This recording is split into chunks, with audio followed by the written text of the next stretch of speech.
done lots of videos on how to stay safe when you're traveling or how to pack light, but this video is not about any of that. Hi, I'm Emily. And I'm Chris, and we travel the world full-time.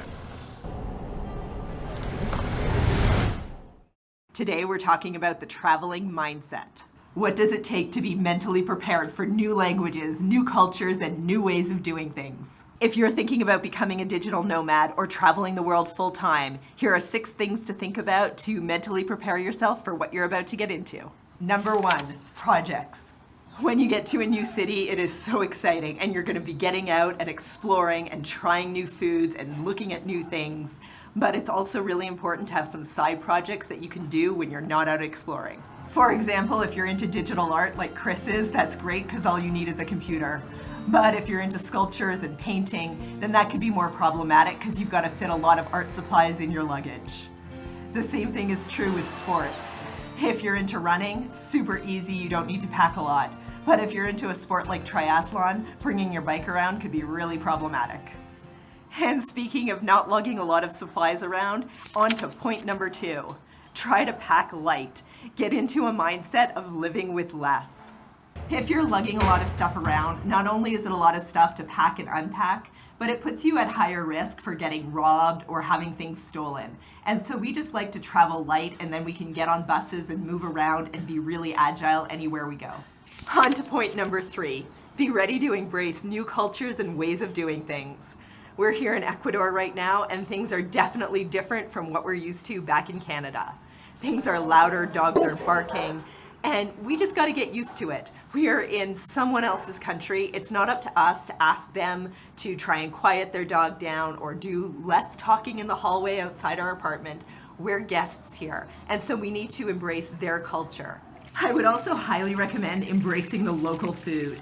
Yeah, you can maybe try and get food from back home, but embracing the local food means you get to try new things, really experience what the food culture in the place you're in is all about, and buying local is often a lot cheaper than trying to buy stuff that you're used to back home. And really, you came here for a reason.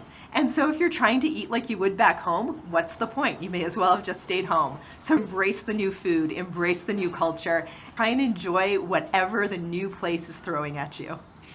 On to point number 4. Now, I would say this point doesn't apply so much if you're trying to travel on a shoestring budget with just your backpack, moving around and spending almost no money at all. But if you have a bit of a budget, I would highly recommend looking for comfortable places to stay. Now, I don't mean highly luxurious, really expensive Airbnb rentals, but I mean somewhere just a little bit comfortable. If you have a comfortable sofa to sit on and you have a comfortable bed to sleep in, it can go a long way to making your digital nomad life or your full-time travel life a little bit easier, and you'll want to keep doing it for much longer. Okay, on to point number 5. I find it funny that I'm about to bring up this point because I am such an introvert. But I will say that if you're able to join groups and meet new people in the place that you're currently living, it makes things a lot easier. Chris and I enjoy spending time on our own or just hanging out with each other. But sometimes we do need some social interaction, and it is really nice to talk to people that you haven't been with for the last 30 or 60 or 90 days. And so join a Facebook group, look on social media, go to expat group meetings, and just meet new people. And my last piece of advice, and something I kind of touched on earlier when I talked about embracing the local culture, is try and learn some of the local language.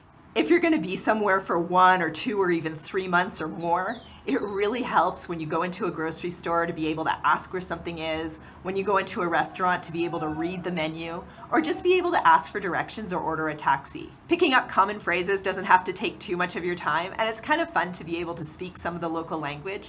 And if you're going somewhere for longer, like Chris and I are traveling through Latin America for about 6 months, then it really helps to be able to speak the language even more. It takes a long time to learn a language, I'm not going to lie, but I am so grateful for some of the Spanish that we can speak because I think it would have been very difficult to do this trip without speaking any Spanish at all. And that's it for today. Those are our 6 tips for getting into a travel mindset. If you enjoyed this video, please give it a like, and we'll see you in the next one.